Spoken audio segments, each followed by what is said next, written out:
오늘 함께 은혜를 나눌 말씀 창세기 12장 1절로 3절 말씀입니다. 봉독해 올리겠습니다. 여호와께서 아브라함에게 이르시되 너는 너의 본토 친척 아비집을 떠나 내가 내게 지시할 땅으로 가라. 내가 너로 큰 민족을 이루고 내게 복을 주어 내 이름을 창대케 하리니 너는 복의 근원이 될지라. 너를 축복하는 자에게는 내가 복을 내리고 너를 저주하는 자에게는 내가 저주하리니 땅의 모든 족속이 너를 인하여 복을 얻을 것이니라 하신지라. 아멘. 오늘은 창세기 강의 41번째 시간으로 드디어 창세기 12장을 살펴보게 됩니다. 제가 12장 강서를 시작하면서 드디어라고 하는 부사를 사용하는 이유가 있습니다. 창세기 12장부터 전개되어질 이야기는 창세기는 물론이겠거니와 성경 전체, 더 나아가서 인류 전체에 엄청나게 중대한 영향을 미치게 될 새롭고도 명확한 하나님의 구원의 역사를 우리에게 전하기 때문입니다. 지난주에 설명드린 것 같이 창세기는 크게 인류의 태고 역사를 다룬 창세기 1장에서 11장의 원역사, 그리고 이스라엘의 직접적인 조상이 되는 족장들의 역사를 다루고 있는 12장에서 50장까지의 족장사로 구분되어집니다. 성경을 하나의 나무로 비유하자면 창세기는 성경 전체의 뿌리가 되는 성경입니다. 마찬가지로 창세기가 하나의 나무라고 한다면 그 뿌리는 1장에서 11장까지의 내용입니다. 우리가 알듯이 뿌리는 땅 속에 뻗쳐 있어서 잘 보이지는 않지만 식물을 지지하고 지탱하게 하는 매우 중요한 부분입니다.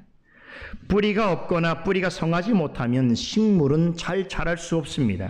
지금까지 창세기 강서를 통해서 처음 11장 내용을 상세하게 살펴본 이유가 여기 있습니다. 이 부분은 창세뿐 아니라 성경 전체의 뿌리가 되는 역할을 하고 있기 때문입니다. 창세기를 모든 것의 시작과 근본이 되는 이야기를 전하는 성경이라고 하였는데, 창세기의 처음 11장은 아브람 등장 이전의 태고의 역사에 일어난 모든 일의 그 처음과 원인을 알려주고 있습니다. 그런 점에서 우리가 그동안 살펴본 1장에서 11장까지의 가르침은 너무나 중요합니다. 동의하십니까? 여러분의 동의 여부와 상관이 없어요. 너무나 중요한 내용입니다. 창세기 1장에서 11장은 크게 4가지 사건으로 구분되어질 수 있습니다. 1장에서 2장은 창조에 관하여, 3장에서 5장까지는 인간 타락에 관하여, 6장에서 9장까지는 홍수 심판에 관하여, 그리고 10장에서 11장은 바벨탑 사건에 대해서 전합니다. 이 내용은 이렇게 간단히 요약할 수 있습니다. 창세기의 처음 11장은 태초에 하나님께서 만물을 창조하신 이야기와 함께 하나님의 형상으로 지음받은 인간이 어떻게 죄와 비참 가운데 타락하게 되었고, 또 첫 번째 인류인 아담과 하와의 타락 이후에 죄악이 눈덩이처럼 점점 더 불어나서 모든 인류가 더 깊이 죄악의 수렁에 빠져감으로 결국에는 노아 때 물로 심판받을 수밖에 없었으며, 그러나 홍수 심판 이후에도 하나님께서 복을 주셔서 번성하여 땅에 충만하게 되어지는 은혜를 입었음에도 거의 모든 인류는 자신들의 이름을 높이고 터지는 것을 면하기 위하여 바벨탑을 쌓는 그러한 방식에 동참하게 되고, 그로써 하나님을 대적하는 어리석음과 교만을 드러내었습니다. 그 결국에는 인류가 온 땅으로 흩어질 수밖에 없었던 상황을 설명해 줍니다. 그런데 이렇게 창조 이후로 타락과 홍수와 바벨탑으로 이어지는 창세기의 처음 11장의 이야기는 이후에 나오는 39장의 창세기의 나머지 이야기뿐만 아니라 성경 전체 이야기의 서론, 즉 머릿말에 해당되어집니다. 다시 말해서 처음 11장은 이후에 나오는 성경의 모든 이야기를 근본적으로 지탱해 주고 설명해 주는 뿌리 역할을 한다고 할 수 있습니다. 이 뿌리로부터 양분을 공급받아서 흙 위로 올라서 처음으로 줄기를 형성하는 부분이 12장부터 본격적으로 등장하는 아브라함에 관한 이야기입니다. 그러니까 창세기의 처음 11장은 왜 하나님께서 셈의 자손 가운데 아브라함이란 인물을 택하셔서 그를 부르셨는지, 앞으로 진행될 하나님의 특별한 구원 역사에 관한 아주 중대한 백그라운드가 되는 내용을 제공해 줍니다. 달리 말하면 11장까지 이야기는 하나님의 주권적인 은혜로우신 간섭 없이는 인류는 죄와 비참과 심판이라는 절대적인 한계 상황에서 스스로 헤어나올 수 없다는 것을 명확히 보여줍니다. 이처럼 철저하고도 지속적인 인간의 배도와 배교에도 불구하고 하나님께서 하나님의 형상으로 지으신 인간을 결단코 포기하지 않으시고 그들을 위한 새로운 구원의 계획을 알려주시는데, 그것이 바로 아브라함으로부터 시작하여 이삭과 야곱과 요셉에 이어지는 한 가문을 통해 이루실 한 민족 이스라엘을 통한 하나님의 선택한 나라, 또 그 가운데 택하신 모든 자를 구원하시는 특별한 하나님의 구원 계획인 것입니다. 창세기 12장은 하나님께서 이 놀랍고도 특별한 구원 계획을 친히 이루어 가시는 첫 단계에서 한 사람을 구별하여 부르시는 말씀으로 시작합니다. 그 사람은 오늘 본문을 통해서 만나게 될 바로 아브라함입니다. 이번 주와 다음 주에 걸쳐서 살펴보게 될 아브라함을 부르시는 장면은 너무나 중요합니다. 구속의 역사뿐만 아니라 인류 역사적으로도 대단히 중요하고 획기적인 전환을 이루는 진리를 우리에게 전해주고 있습니다. 특히 아브라함을 부르시면서 주신 말씀은 아브라함 이후부터 나타내 보이실 하나님의 구원 계획이 어떠한 특징을 가지고 있으며 또 앞으로 어떻게 성취되어져 가야 될 것인지에 대하여 큰 그림을 보여주고 있습니다. 오늘 읽은 12장 1절로부터 3절 본문은 구약 전체와 나아가서 성경 전체를 통해서 증거될 하나님의 구원 역사에 관한 모든 이야기의 기원과 시작을 계시하는 말씀이란 뜻에서 또 다른 의미에서의 중대한 서론이라고 할 수 있습니다. 그래서 굉장히 중요한 말씀입니다. 제 원래 계획으로는 오늘 읽은 본문 1절부터 3절까지의 말씀을 오늘 시간에 다 전해드릴 생각이었습니다만 1절 이 말씀도 너무나 중요합니다만 특별히 2절로 3절 이 두 구절은 성경 전체를 이해하는 데 있어서 너무나 중요한 말씀이어서 맛있는 과일 전체를 한 바구니에 다 담을 수 없는 저의 심정이라 이 1절로 3절 말씀을 두 주에 걸쳐서 나누어서 말씀드리도록 하겠습니다. 오늘은 1절 말씀을 중심으로 상고해 보겠습니다. 자, 말씀드린 대로 인류 전체를 대상으로 태고 역사를 전한 부분, 이 부분은 창세기 11장에서 막을 내립니다. 이어지는 12장부터는 이스라엘을 중심으로 하는 새롭고 특별한 하나님의 구원의 역사에 관한 말씀이 전개될 것인데, 이 엄청나게 중요한 이야기의 서막은 하나님께서 아브라함이라고 하는 인물을 부르시는 말씀으로 시작되고 있습니다. 12장 1절 여호와께서 아브라함에게 이르시되 너는 너의 본토 친척 아비집을 떠나 내가 내게 지시할 땅으로 가라 라고 하는 말씀으로 시작됩니다. 창세기의 처음 11장의 마지막 내용은 두 차례에 걸친 족보 이야기, 그렇죠? 셈의 족보에 관한 이야기, 또 바벨탑 사건을 전하는 것으로 마무리가 되었습니다. 이렇게 인류의 태고 역사는 많은 사람들과 인류 전체에 관한 이야기로 끝납니다. 그런데 지금 이어지게 될 창세기 12장부터는 모든 이야기의 관심은 아브람이라고 하는 한 사람과 그의 자손들에게 초점이 모아집니다. 앞서 창세기 1장에서 11장, 처음 11장은 크게 네 가지 사건으로 구성된다고 말씀드렸죠.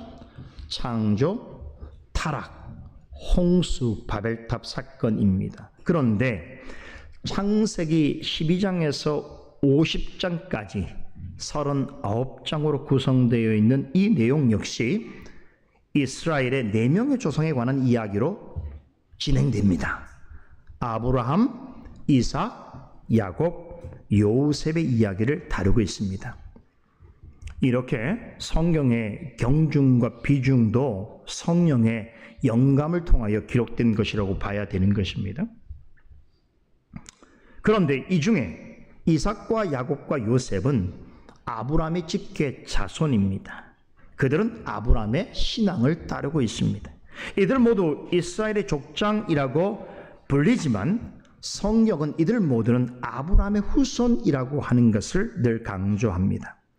아브라함은 족장들 가운데 가장 먼저 언급되는 이기도 하고 가장 위대한 일을 행한 사람으로 기억되고 있습니다.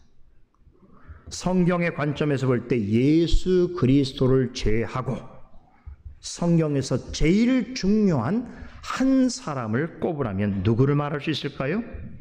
단연코 아브라함입니다. 왜 그런지 제가 설명드릴게요. 예수 그리스도를 제외하고 사람으로서 가장 중요한 한 사람을 꼽으라면 아브라함입니다. 이것은 창세기의 기록 분량만 봐도 알 수 있습니다. 창세기의 처음 11장은 태초로부터 바벨탑 사건까지 이야기를 전하는데 물론 정확한 연대를 추정하기는 어렵습니다만 창조 역사가 우리가 얼만큼이 되는지를 문자적으로만 이해할 수 없기 때문이죠. 그런데 창조 이후에 아브람까지 등장할 때까지 역사는 좋게 수천 년이 흘렀을 것입니다. 그런데 모세는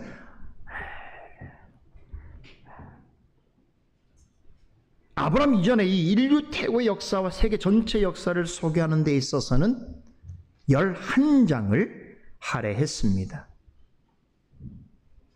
그러나 이후에 아브람과 이삭과 야곱과 요셉에 이르기까지 약 400년 정도의 역사를 기록하고 있는, 더군다나 한 가문의 이야기를 소개하고 있는 12장에서 50장까지는 무려 39장에 기록하고 있습니다.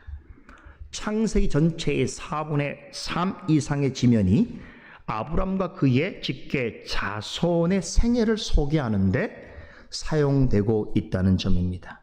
이보다 더 놀라운 것은 39장 중에 아브람 한 사람을 설명하는 데만 무려 14장이나 할당되고 있습니다. 다시 말해서 창조 역사와 세계 역사, 이어지는 세계 역사를 소개하는 그 내용이 11장 정도라면 이어지는 아브람에 관한 소개가 무려 14장에 걸쳐서 소개되고 있다는 것입니다. 자, 아브람이 분량면에서 얼마나 중요한 인물로 취급되는지에 대해서 제가 설명드린 것이에요. 성경에는 아브람만큼이나 유명한 인물들이 많습니다. 구약 성경만 보더라도 이 다음에 나올 모세, 여호수아, 다윗, 솔로몬, 선자로는 다니엘, 에스겔, 엘리야 같은 인물들도 일반인과는 비교되지 않을 정도로 뛰어난 신앙과 능력을 지닌 믿음의 선조들입니다. 그러나 이들은 개인적으로 탁월하고 위대한 업적을 이루었음에도 아브라함을 자신의 믿음의 조상이라고 인정하고 고백하는 일에 조금도 망설임이 없습니다. 또 아브라함은 세계 3대 종교인 유대교, 이슬람교, 기독교에 속한 모든 사람들로부터 공경을 받고 있는 유일한 성경의 사람입니다. 아브라함이 얼마나 대단한 사람으로 추앙받는가 하면 유대교와 이슬람 교회에서는 예수 그리스도보다 더 높임을 받습니다. 아브라함은 이스라엘과 유대인뿐만 아니라 모든 그리스도인의 믿음의 조상이면서 동시에 그의 아들 이스마엘을 통해서 형성된 모든 아랍 족속의 조상이기도 합니다. 그래서 아랍인들도 우리만큼이나 아브라함을 중요하게 여기고 이슬람 교의 경전인 꾸란경에서도 아브라함을 가장 중요한 선자로 취급하고 있습니다.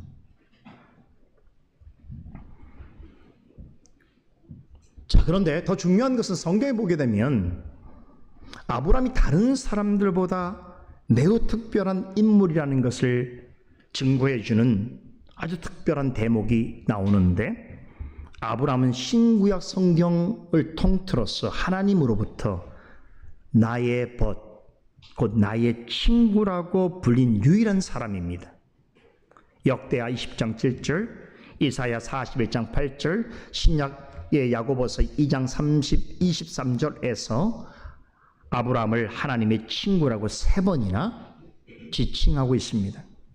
여러분, 어떻게 해야 하나님으로부터 직접 나의 친구라고 하는 말을 들을 수 있을까요?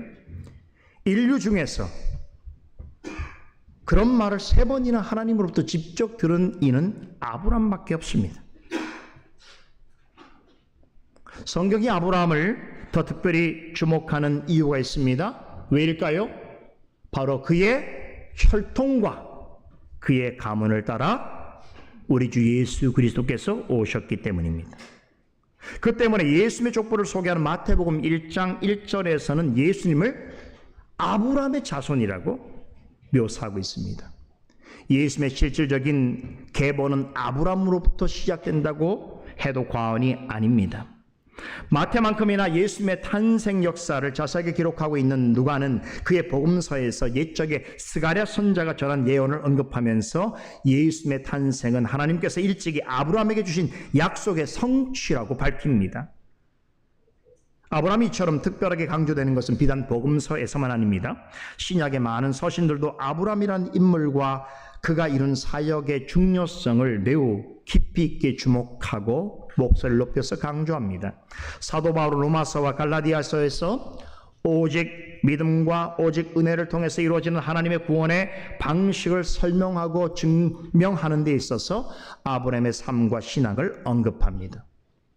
그리고 히브리서와 야고보서에서도 그리스도를 믿는 모든 믿는 자들의 조상이여 믿음의 탁월한 본보기로서 아브라함을 예로 들어 소개합니다.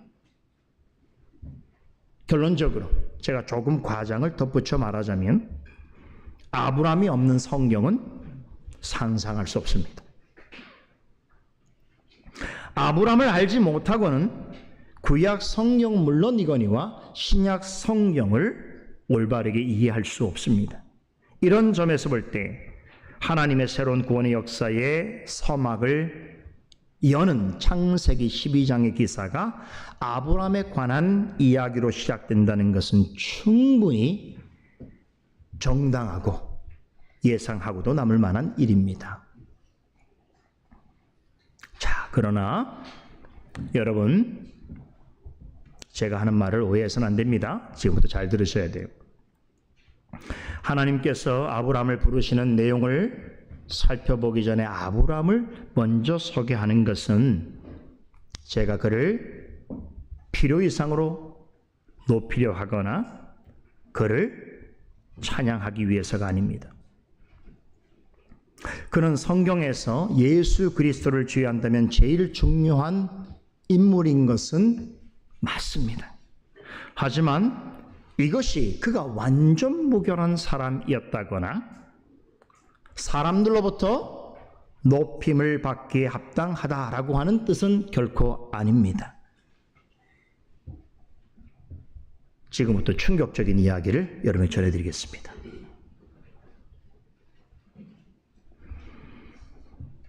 하나님께서 그를 부르실 때에 그는 우리만큼이나 여전히 많은 약점을 지닌 사람이었습니다.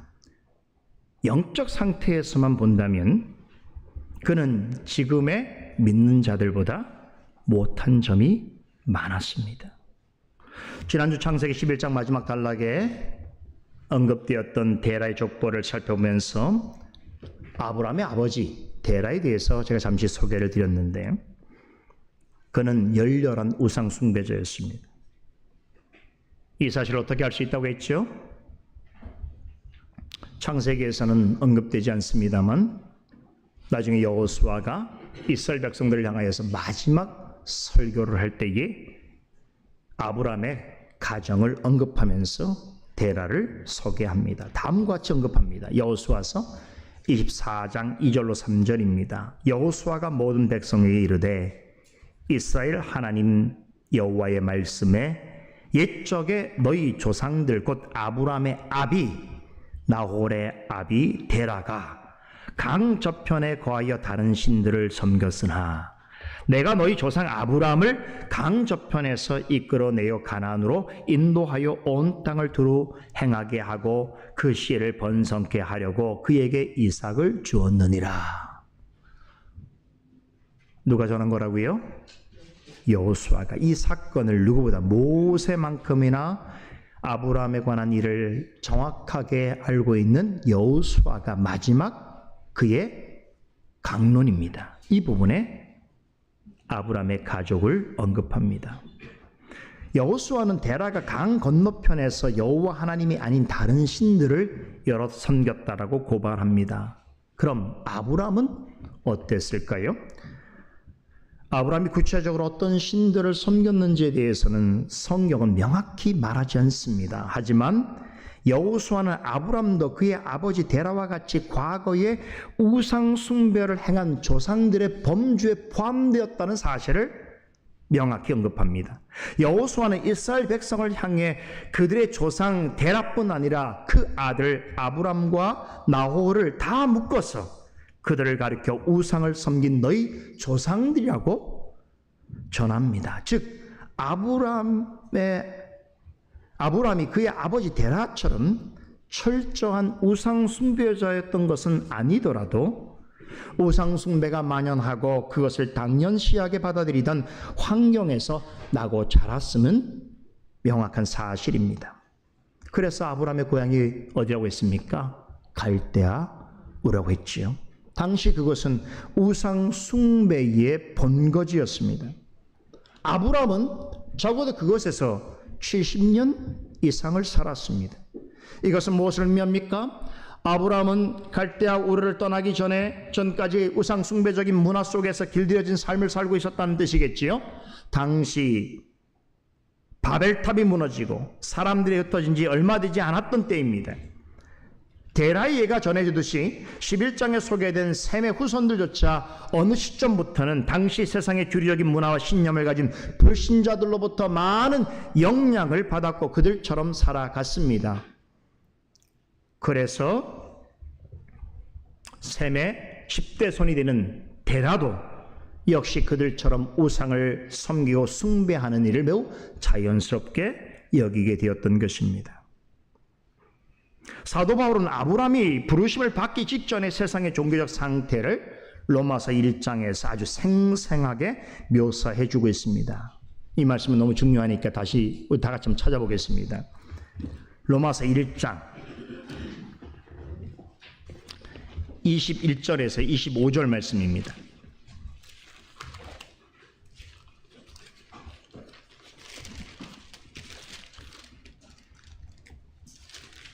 로마서 1장 21절에서 25절까지 한 목소리 읽어보겠습니다. 하나님을 알되 하나님으로 영화롭게도 아니하며 감사치도 아니하고 오히려 그 생각이 허망하여지며 미련한 마음이 어두워졌나니 스스로 지혜 있다 하나 우둔하게 되어 썩어지 아니하는 하나님의 영광을 썩어질 사람과 금수와 버러지 형상의 우상으로 바꾸었느니라.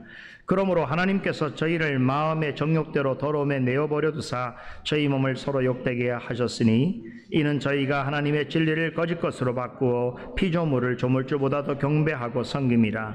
주는 곧 영원히 찬송할 이시로다. 아멘. 자, 여기 한 가지 우리가 주목해서 볼 표현이 있는데요. 하나님께서 당시 세상이 우상 숭배하는 자들로 차고 넘쳐났고 또 그 중에 셈의 후손들도 포함되어 있었지만 그들이 그렇게 하는 것에 대하여 내버려 두셨다라는 표현을 사용합니다. 내버려 두셨다. 세상에 많은 사람들이 우상을 믿고 우상 숭배를 하고 또 그 영향을 받은 셈의 자손들의 일부도 그런 일에 동참하는 것에 대하여서 내버려 두셨다라는 것이죠. 우리가 전에 살펴봤던 사도행전 14장에 보게 되면 사도 바울이 바나바와 함께 제1차 전도 여행을 다닐 때에 루스트라는 곳에서 이르러서 겪었던 한 가지 흥미로운 사건을 기억하게 됩니다.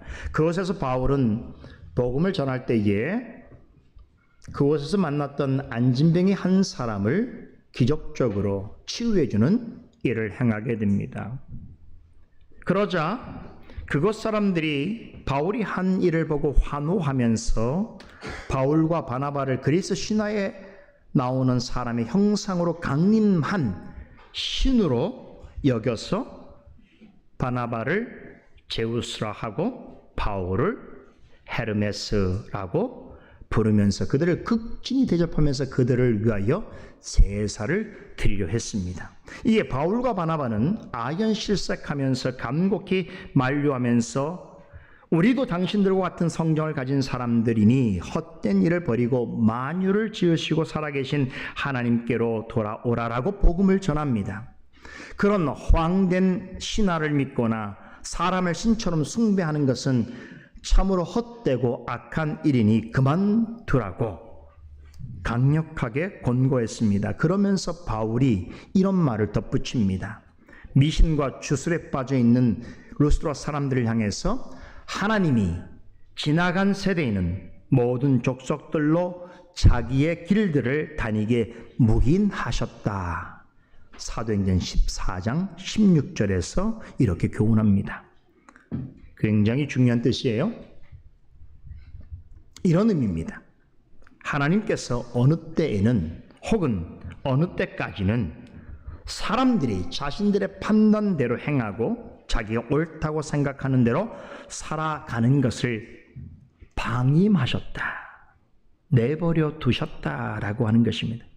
그러니까 하나님을 하나님으로 알지 않는 자들이 잘못된 신앙을 가지고 거짓 신들을 경배하더라도 그들에 대한 하나님의 심판을 잠시 동안 보류하셨다라고 하는 것입니다. 이것은 마치 바벨탑을 하늘 높이에 쌓아 올릴 때까지 하나님께서 기다리셨던 것처럼 또 하나님 앞에 그들의 죄악성이 완전히 드러난 후에도 바벨탑을 완전히 무너뜨리지 않으셨던 것 같이 어느 때까지는 모든 민족과 족속들이 우상을 만들고 우상 숭배의 죄를 짓는 일이 있더라도 그때마다 심판하지 아니하시고 어리석고 교만한 자들이 생각하고 행동하는 대로 내버려 두셨다는 것입니다. 여기에는 지극히 크고 높으신 하나님의 지혜와 섭리가 있습니다. 사람들이 각종 우상을 섬기고 다양한 방식의 우상 숭배에 빠져 지낸다 하더라도 당장에 하늘로부터 불이 내리거나 땅이 꺼져서 그들을 모조리 삼키는 그런 현상은 거의 일어나지 않습니다. 그것은 하나님께서 그것을 바라보지 못하시거나 판단하지 않으시기 때문이 아닙니다. 분명히 심판받을 만한 짓인데 그것을 계속하여 내버려 두시는 것도 하나님이 행하시는 심판의 한 종류입니다. 칼빈주의에서는 이중 예정을 말합니다. 예정이란 하나님께서 사람의 구원 여부를 미리 결정하신 것을 말하는데, 영원전에 구원하기로 결정하신 선택이 있고, 반면에 영원전에 구원하지 않기로 결정하신 유기가 있습니다. 여기서 이 유기가 바로 내어 버림을 뜻합니다. 내어 버린다는 것은 어떤 일을 해도 하나님께서 간섭하지 아니하시겠다라는 의미입니다. 로마서 1장 24절의 표현대로 하면 하나님께서 우상 숭배하는 자들을 자신들의 마음과 정욕대로 그 일을 하도록 그 더러움에 내어 버려 두시는 것입니다. 로마서 1장 이야기를 했으니까 조금 더 말씀을 드리면, 로마서 1장에는 내버려 두다라고 하는 말이 1장 24절 외에 두 차례 더 언급됩니다. 로마서 1장 26절에 동성애를 하는 이들을 향해서 하나님께서 저희를 부끄러운 욕심, 즉 정욕에 내어버려 두셨다라고 하십니다. 그리고 1장 28절에서는 마음에 하나님 두기를 싫어하는 사람들을 그 상실한 마음대로 하도록 내어버려 두심으로 그들로 하여금 합당치 못한 일을 계속하도록 하셨다라고 전합니다. 왜 그럴까요? 중요한 의미가 있습니다. 그렇게 해서 하나님을 알지 못하는 자들에 의해서 이 세상에 나타나는 죄악들이 있는데, 이어지는 로마서 1장 29절에 31절의 말씀에는 이 죄악의 목록들이 아주 자세히 기록되어 있습니다. 어떤 죄악들인가? 모든 불의, 추악, 탐욕, 악의, 시기, 살인, 분쟁, 사기, 악독, 중상모략, 비방, 하나님을 미워하는 것, 능욕, 교만, 자랑, 악을 도모하고 부모를 거역하는 것, 우매함, 신의가 없는 것, 무정하고 무자비한 것들, 이런 등등의 내용들은 마음에 하나님이 없다는 사람들이 그 상실한 마음대로 행하는 구체적인 죄의 목록입니다. 그런데 혹자는 왜 하나님은 사람들이 이런 종류의 악을 행할 때 가만히 계시는가? 왜 하나님은 세상에 일어나는 악한 일들에 대하여 침묵하고 계시는가라며 하나님께 의문을 제기합니다. 그런데 죄인들이 상실한 마음에 따라서 악한 일을 하도록 내버려 두시는 것도 하나님의 심판입니다.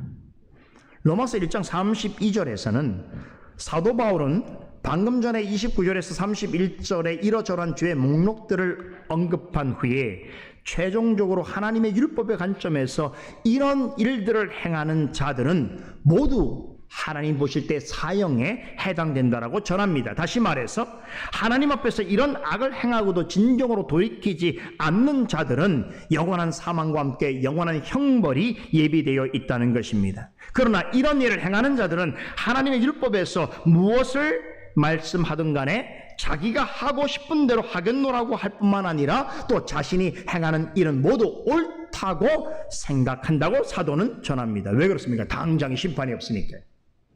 이게 만약에 악한 일이고 하나님이 공의로운 존재여서 심판한다면 내가 혹은 어떤 사람이 행하는 일에 대하여 이토록 아무런 일이 없을 수 있는가라고 묻는 자들을 향하여 이렇게 말하는 것입니다. 너무나 명백하지요? 그러므로 마음에 하나님이 없다는 자들이 악한 일을 행할 때에 아무렇지도 않은 것은 괜찮은 것이 아닙니다. 이것은 행운이나 복이 아닙니다. 사람이 자신의 정욕대로 하고자 하는 대로 하고 자신의 상실한 마음대로 행하도록 내버려 두는 것은 그 자체로 하나님이 내버려 두시는 심판이십니다. 그래서 마음에 하나님이 없다는 사람들이 자기의 욕망과 욕구를 쫓아서 성경에서 말씀하는 명백한 죄악임에도 불구하고 그것을 행하면서 그 일에 대한 심판과 처벌이 없다 하여 하나님을 조롱하고 하나님의 법을 무시하는 일들에 대해서는 이미 하나님 편에서 어떻다고요? 사형입니다. 사형이 언도된 거예요. 그러나 그 일에 관하여 하나님께서 간섭하시 아니하심으로 그의 행위가 영원한 하나님 심판대 앞에 설 때에 그가 하나님으로부터 심판받아 마땅한 중재인이라는 것을 스스로 드러내게 하시는 것입니다. 그러나 하나님께서는 하나님을 믿는 자들은 결단코 가만히 내버려 두지 아니하십니다. 유기하지 아니하십니다. 그 마음의 상실함대로 악함대로 무절제하고 문별하고 무의미하게 살도록 허용하지 아니하십니다. 간섭하십니다. 그런데 아브라함이 부르심을 받기 전에 세상의 모습이 이러했다는 것입니다. 당시 사람들은 마음의 정욕대로 하나님의 진리를 거짓 것으로 받고 피조물을 창조주 하나님보다 더 경배하고 섬겼습니다. 안타깝게도 노아의 후손들 중에서 우상 숭배에 빠진 자들이 있었습니다. 아브라함이 속한 가문도 예외가 아니었습니다. 아브라함조차 우상 숭배적인 문화와 환경으로부터 자유롭지 못했습니다. 그러한 때에 하나님께서 그를 부르셨습니다. 이것은 무엇을 의미합니까? 아브라함이 믿음의 조상으로 부르심을 받은 것은 맞지만 그 자신의 입장에서 본다면 하나님께 칭찬받을 만한 것이 애초에 아무것도 없었다라고 하는 뜻입니다. 하나님이 그를 택하신 것은 그가 그럴 만한 특별한 자격과 공로가 그에게 있었기 때문이 아닌 것입니다. 하나님께서 그를 택하여 부르실 때 그의 가문은 우상의 도시에 살면서 우상 숭배적인 생활에 젖어 있었습니다. 그의 아버지 형제들이 다 우상 숭배자였습니다. 그런 중에 있는 자를 불러서 믿음의 조상으로 만드신 것은 하나님의 특별한 은혜의 역사인 것입니다. 사도 바울은 로마서 5장에서 아브라함을 향한 하나님의 부르심을 오직 은혜로 택하심을 받은 부르심이라고 설명합니다. 이것이 하나님께서 모든 구원받은 자를 부르시는 부르심의 핵심입니다. 하나님의 부르심은 우리의 행위로 말미암지 아니하고 오직 그리스도의 십자가 공로로 말미암은 오직 하나님의 은혜로 되어진 것입니다. 성경은 아브라함이 갈대아 우르에서 어떻게 살았는지 구체적으로 설명하지 않습니다. 그러나 한 가지 확실한 것은 하나님이 그를 부르실 때까지, 부르시기 전까지, 하나님의 부르심을 받기 전까지 그는 하나님을 알지 못하는 자들과 방불한 삶을 살았다는 것입니다. 누구도 그를 장차 믿는 모든 사람들의 조상이 될 것이라고 생각지 못했습니다. 아브라함 자신조차 그 사실을 몰랐습니다. 앞으로 나올 본문들을 통해서 우리가 좀 더 자세하게 살펴보겠으나 그는 하나님께 부르심을 받은 후에도 여러 가지 인격적인 약점과 허물을 드러냅니다. 곧 우리가 만나게 될 이야기인데 이방 왕 앞에서 자신의 아내를 2번이나 누이라고 거짓으로 속이려 했습니다. 또 하나님께서 자기의 몸에서 날 상속자를 약속하셨음에도 불구하고 아내의 여종을 통해서 아이를 낳기도 했습니다. 이렇게 때로는 우리와 성정이 같은 부족한 사람의 모습을 드러내곤 합니다. 그럼에도 하나님께서 모든 믿는 자의 조상이 되게 하시기 위해서 그를 택하여 부르셨습니다. 모세는 아브라함으로부터 시작하는 이 놀랍고도 은혜로운 구원 역사의 출발을 12장 1절에 여호와께서 아브라함에게 이르시되 너는 너의 본토 친척 아비집을 떠나 내가 내게 지시할 땅으로 가라라는 말씀으로 시작합니다. 여기서 아브라함에게 너의 본토 친척 아비집을 떠나라고 하신 이 말씀은 아브라함에게 뿐만 아니라 하나님의 부르심을 받는 모든 성도들에게 적용되는 아주 중요한 신앙적인 교훈이 담겨 있습니다. 그래서 오늘 남은 시간에는 이 부분을 집중해서 살펴보도록 하겠습니다. 첫째, 하나님의 부르심은 지난날의 삶으로부터의 단호한 단절을 요구한다는 것입니다. 하나님께서 그로 하여금 갈대아 우르를 떠나라고 하신 것은 그곳이 사람이 살만한 곳이 아니었기 때문이 아닙니다. 갈대아 우르는 사람들이 살기를 바라는 워너비 도시였습니다. 티그리스 강과 유프라댕, 테스강 유역에 위치해 있던 갈대아 우르는 바벨론 제국의 도시 중에서 가장 번성한 도시 중 하나였습니다. 풍부한 수자원 때문에 흙은 늘 기름졌고 땅은 비옥했습니다. 사시사철 싱싱하고 맛 좋은 농작물들이 풍성하게 생산되었습니다. 잘 정비된 해안수로를 따라서 무역 활동이 왕성했습니다. 오늘날 대도시처럼 사람들의 왕래가 많았고 자연스럽게 교통과 산업과 기술이 집약된 발달한 곳이었습니다. 지난주에도 잠시 언급해드렸습니다만 데라는 이곳에서 어느 정도 사회적으로 성공한 위치에 있었습니다. 데라가 그러하였기 때문에 그의 자녀들도 유복한 삶을 살았을 것입니다. 그렇게 데라와 그의 자녀들은 갈대아 우르에서 남부럽지 않게 살았습니다. 그런데 하나님께서는 아브라함에게 고향인 갈대아 우르뿐 아니라 그의 친척 아버지의 집으로부터 떠나라고 명령하십니다. 사람이 정든 고향을 떠나는 것은 쉬운 일이 아닙니다. 더군다나 그곳에서 안전한 삶이 보장되어져 있고 행복한 일상을 누리는 환경을 제공받고 있다면 그런 곳으로부터 떠나라고 하는 요구는 그를 당혹하게 만들 것입니다. 1절에 기록된 하나님의 명령은 아브라함을 무척 곤란스럽게 하였을 것입니다. 어쩌면 그에게 떨어진 하나님의 말씀은 시험거리가 되었을 수 있습니다. 그럼에도 왜 하나님은 그에게 고향 친척 아버지의 집을 떠나라고 하신 것인가?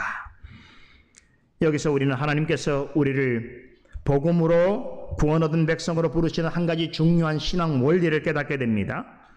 하나님께서 아브라함에게 이같이 하신 것은 단지 네가 구원 얻는 자로 살아가기 위하여서 필요한 어떤 희생이 있다.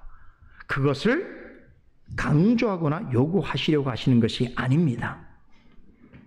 말씀드린 것처럼 구원은 오직 하나님의 은혜로 말미암습니다. 그렇다면 구원받은 사람은 구원 얻은 이후에 무엇을 해야 하는가? 해야 할 일이 없는가? 그렇지 않습니다. 하나님의 은혜 앞으로 나아가는 것을 방해하는 지난날의 생각과 습관과 애착과 싸워야 되며 결국에는 버려야 합니다. 아브라함의 떠남은 그의 영적 성장과 성숙을 위하여 반드시 필요한 것이었습니다. 다시 말해서 그를 부르신 하나님에 대하여 그가 알고 믿고 깨닫고 순종하기까지의 일에 있어서 반드시 요구되어지는 그 첫 출발이 바로 갈대아 우르를 또한 그의 친족과 아버지의 집으로부터 떠나는 것이었습니다. 하나님을 마음에 두기 싫어하는 사람들에게 있어서는 갈대아 우르 같은 도시는 너무나 살기에 좋은 곳입니다. 그렇죠. 모든 것이 완비되어 있잖아요. 모든 것이 풍성하잖아요. 무엇인지 할 수 있는 곳이잖아요. 거기다가 그곳에서 자신의 꿈도 실현할 수 있기 때문이지요. 그러나 하나님의 부르심을 받은 아브라함에게 있어서 그곳은 적합하지 않은 곳이었습니다. 왜 그렇습니까?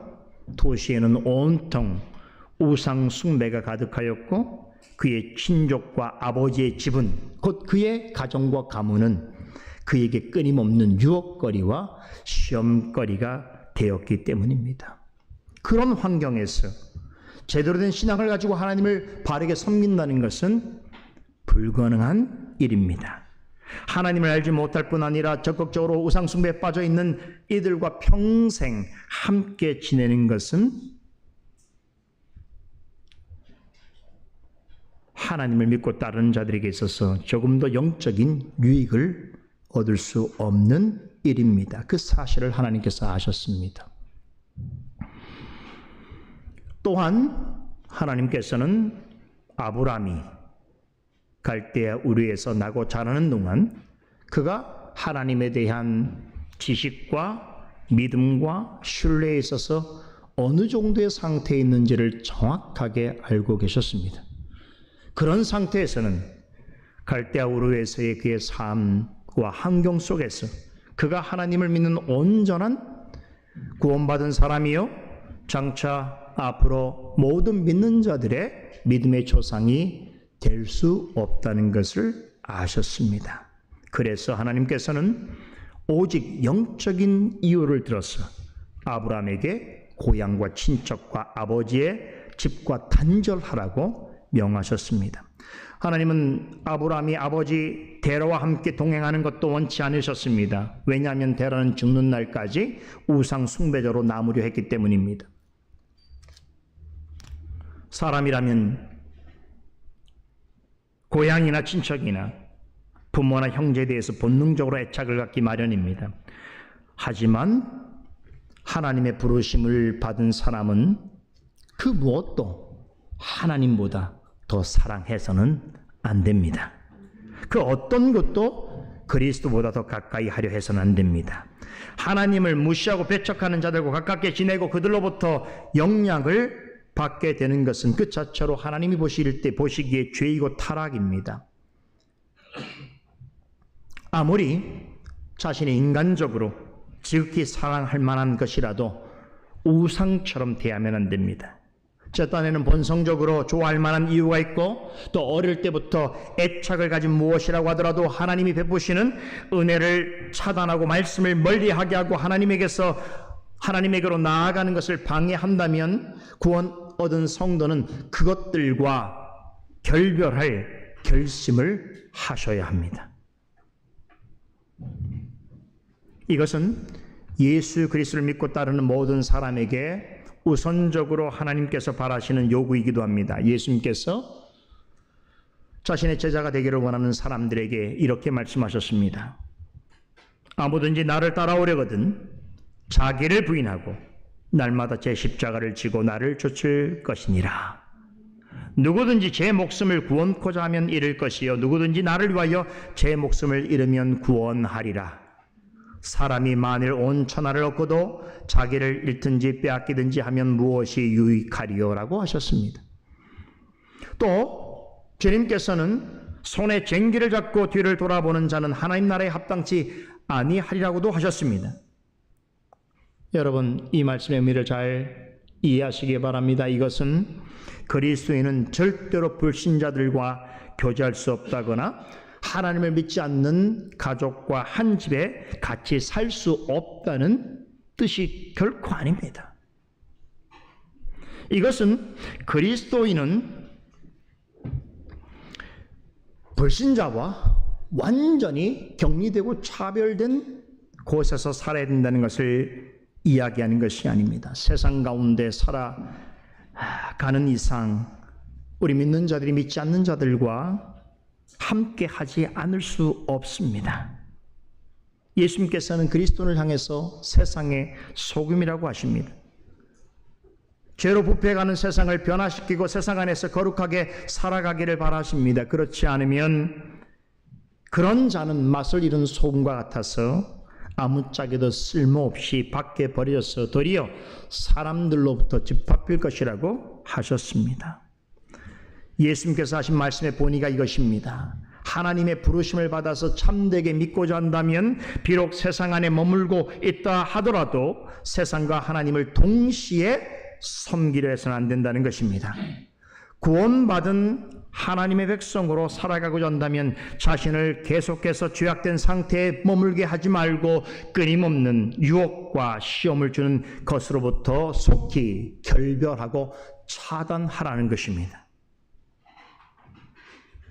갈대아 우르는 말씀드린 것처럼 하나님을 믿지 않는 자들에게 있어서는 살기 최적의 장소였습니다. 하지만 하나님을 믿고 따르는 자들에게 있어서는 영적으로 아무런 유익을 주지 못하는 곳입니다.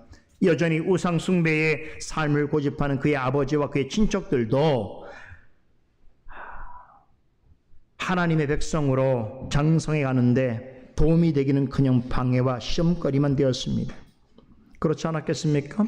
더군다나 가부장적인 문화가 지배하는 사회 속에서 아버지의 결정은 곧 그 집안의 결정이요, 모든 자녀들을 지배하는 결정이라고 봤을 때에 여러분, 열렬한 우상 숭배자인 아버지의 영향을 자녀들이 받지 않았을까요? 그것은 언제나 아브라함에게도 시험거리가 되었을 것입니다. 그러기에 하나님께서는 아브라함에게 너희 본토 친척 아비집을 떠나라고 하셨습니다. 여러분, 우리 각자에게도 갈대아 우르 같은 것이 있습니다. 너무 오래 같이 있어서 이제는 정든 고향처럼 느껴지고 또 나의 친숙한 아버지처럼 아버지의 집 같이 여겨줄 수 있습니다. 그러나 하나님이 보시기에 믿는 자에게 결코 유익되지 못하는 것들이 있을 수 있습니다. 하나님을 마음에 없다는 사람들에게는 너무나 좋은 환경이고 많은 즐거움과 기회가 제공되는 곳이지만 또한 하나님의 뜻을 생각하고 쫓기에는 유해한 요소들이 너무나 많고 오히려 시험에 빠뜨리고 죄를 범하게 하고 영적으로 성장하는 일과 진리를 거룩해가는 일을 항상 방해가 되는 일이 된다면 그것은 무엇이든 간에 그 사람에게 있어서는 갈대아 우르인 것입니다. 아브라함이 본토 친척 아비집을 떠나 있듯이 우리 역시도 그런 일과 대상으로부터 가감하게 결별할 것을 각오해야 합니다. 힘든 일이지요. 정들고 친숙한 익숙한 일로부터 결별한다는 것은 대단히 어려운 일입니다. 그러나 그 어떤 것도 하나님의 부르심보다 앞서는 것은 없습니다. 하나님의 뜻보다 중요한 것은 없습니다. 예수님께서는 이렇게 말씀하셨습니다. 하나님의 나라를 위하여 집이나 아내나 형제나 부모나 자녀를 버린 자는 이 세상에서 여러 갑절로 받을 것이요 오는 세상에서는 영생을 받지 못할 자가 없을 것이라고 하셨습니다. 예수님께서 말씀하신 집, 아내, 형제, 부모, 자녀는 이 세상에서 가장 가깝고 친숙하고 익숙하고 정든 것들입니다. 그런데 그런 대상과 그런 일들이 하나님의 부르심을 막고 하나님께로 나아가는 것을 차단하며 하나님 말씀으로부터 방해가 되어진다면 하나님을 믿는 자는 그런 것들로부터라도 결별할 각오를 해야 한다는 것입니다.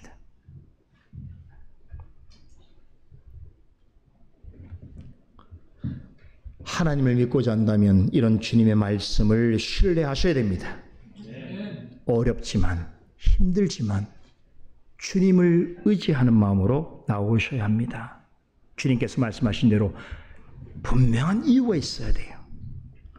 나의 개인적인 감정과 사적인 관계와 그동안에 쌓여진 갈등 때문이 아니고 오직 하나님의 나라와 의를 위하여 가장 친숙하고 가장 가까운 것들을 결별할 각오를 가질 때에 그리할 때에 이 세상에서도 그 뜻을 행한 것에 대해 갑절로 받을 것이요 오는 세상 하나님 나라에선 영생을 받을 것이라고 말씀하셨습니다. 이 말씀을 믿으셔야 합니다. 그래서 하나님의 부르심을 받는 자들에게 중요한 또 한 가지 요소가 있습니다. 바로 믿음입니다. 본문 1절에 너는 너의 본토 친척 아비집을 떠나 내가 내게 지시할 땅으로 가라라고 하신 하나님 말씀이 전해주는 둘째 교훈은 믿음과 관련되어 있습니다. 하나님의 명령에 순종하기 위하여 반드시 믿음이 있어야 한다는 것을 가르쳐주고 있습니다. 하나님께서는 아브라함에게 너의 고향 친척 아버지의 집을 떠나서 내가 내게 지시할 땅으로 가라고 하셨습니다. 그런데 그 땅이 어느 곳에 있는지 어디로 가야 하는지 구체적으로 말씀하지 않으십니다. 그저 내가 내게 보여줄 땅으로 가라고만 하십니다. 가야 할 방향을 모른 채 보여주실 것이라고 하는 말씀만 의지하여 나아간다는 것은 결코 쉬운 일이 아닙니다. 이 말씀은 믿음이 약한 아브라함에게 시험이 되었을 수 있습니다. 자, 그런데 중요한 것은 하나님께서는 말씀만 하시는 분이 아니십니다. 하나님은 우리가 행할 수 없는 것을 행하라고 명령만 하시는 분이 아니십니다. 하나님이 그 말씀을 우리에게 하실 때에는 말씀에 순종할 수 있는 믿음도 예비하여 주시고 선물해 주십니다. 히브리서 기자는 히브리서 11장 8절에서 아브라함은 하나님의 부르심을 받을 때에 갈 바를 알지 못하는 중에 순종하여 갈 수 있었던 것이 믿음이 있었기 때문이라고 설명합니다. 자, 그런데 다시 한번 우리 창세기 말씀 와 보십시다. 아브라함이 처음부터 이런 믿음을 가지고 있었나요? 그렇지 않습니다.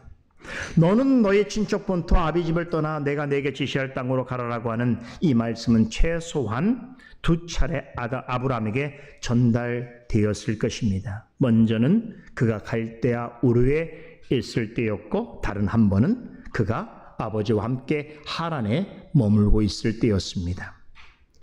어떤 분들은, 어떤 신학자들은 이 말씀은 아브라함이 하란에 있을 때에만 주어졌다라고 주장합니다.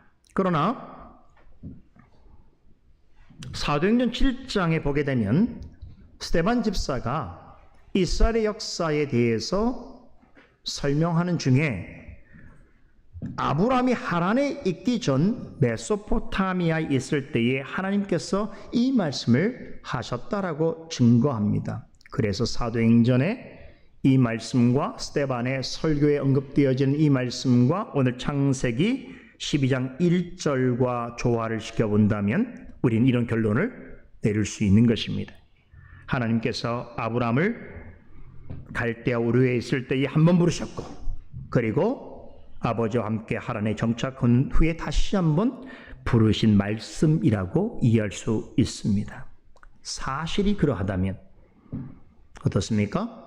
아브라함은 처음부터 실패한 자였습니다.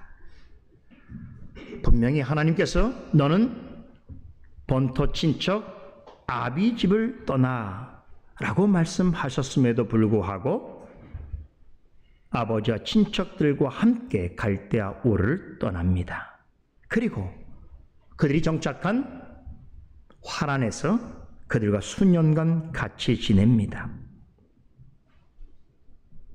아버지와 친척들과 함께 지내는 동안 하나님께서 그에게 보여주실 것이라고 하는 그 땅으로 가는 여정은 그만큼 지체되었습니다. 이것은 우리가 평소에 아브라함에 대해서 알고 있는 믿음의 조상이라고 하는 타이틀과 전혀 어울리지 않는 모습입니다. 이것은 무엇을 말해줍니까? 아브라함의 신앙은 처음부터 출중했던 것이 아닙니다. 하나님의 말씀을 듣고 고향을 떠나기는 했지만 그의 신앙은 여전히 미약한 상태에 있었습니다. 그런 하란에 도착한 후에도 아버지 데라의 영향 아래에 있었습니다. 하나님이 가라고 하시는 땅으로 홀로 갈 생각을 미처 하지 못했습니다. 주저되면서 아버지와 함께 지내기를 원했습니다. 아브라함은 아버지가 죽을 때까지 하란에 머물렀습니다.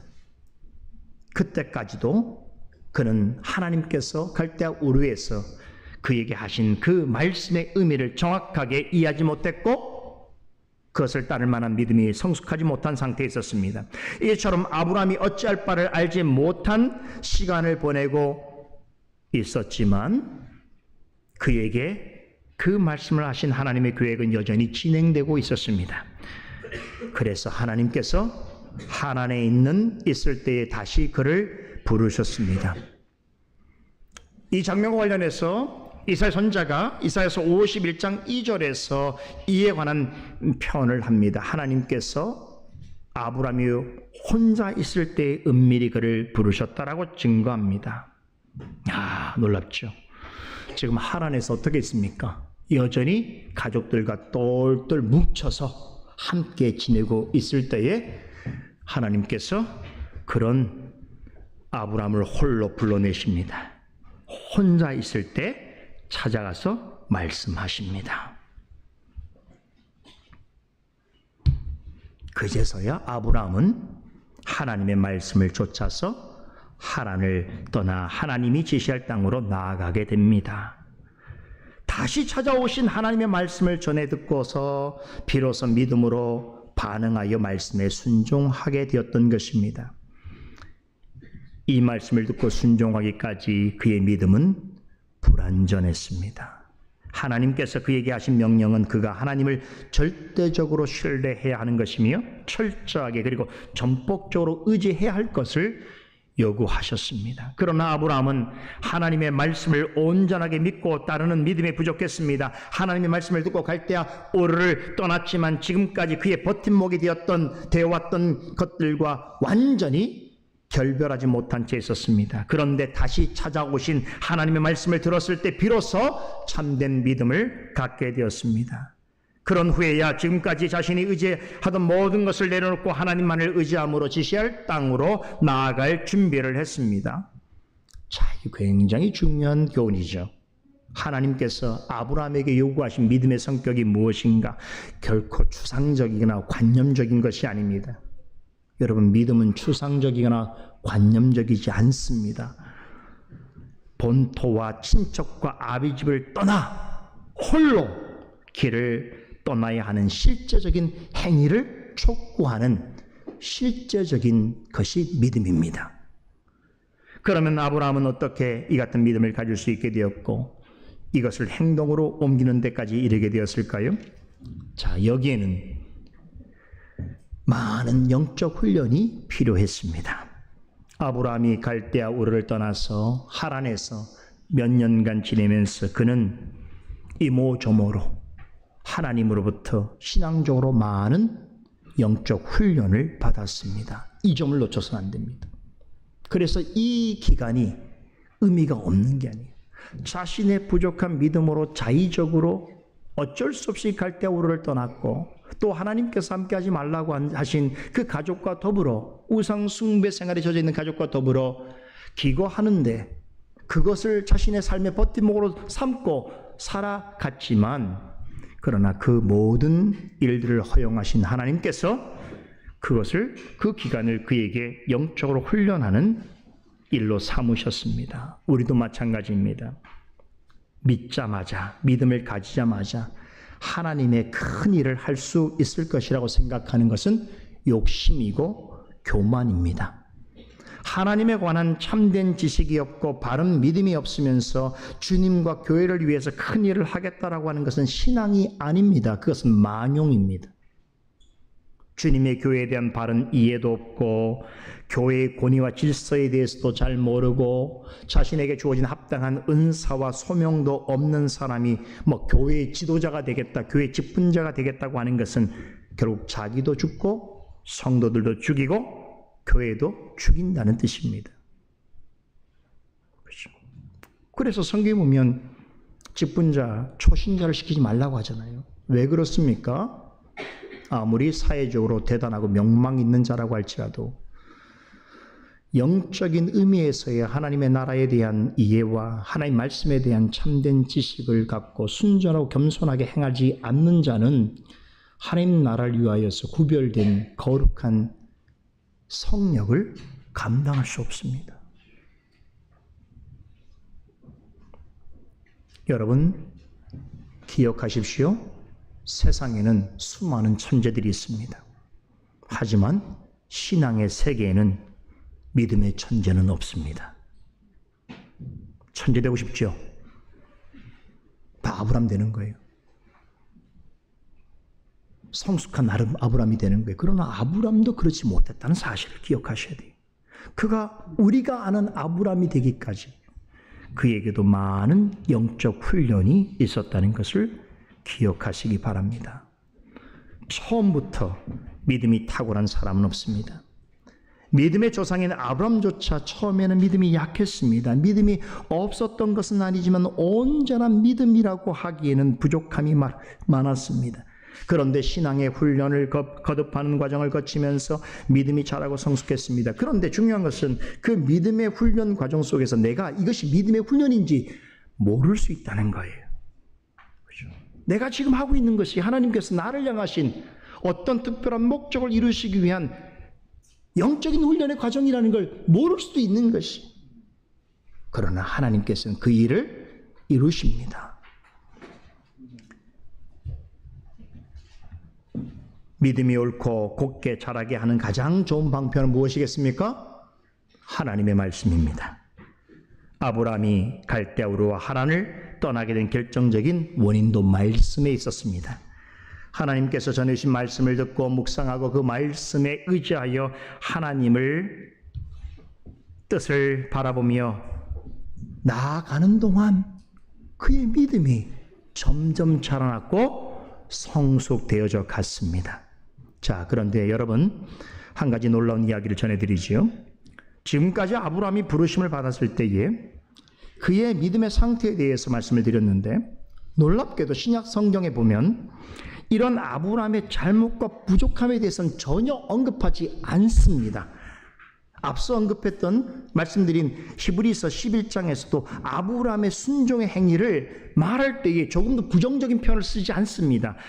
히브리서 11장 8절로 10절의 말씀이 이렇게 전합니다. 믿음으로 아브라함은 부르심을 받았을 때에 순종하여 장래 기업으로 받을 땅에 나갈새 갈 바를 알지 못하고 나갔으며 믿음으로 저가 외방에 있는 것 같이 약속하신 땅에 우고하여 동일한 약속을 유업으로 함께 받은 이삭과 야곱으로 더불어 장막에 거하였으니 이는 하나님의 경영하시고 지으실 터가 있는 성을 바랐음이니라. 여러분 보세요.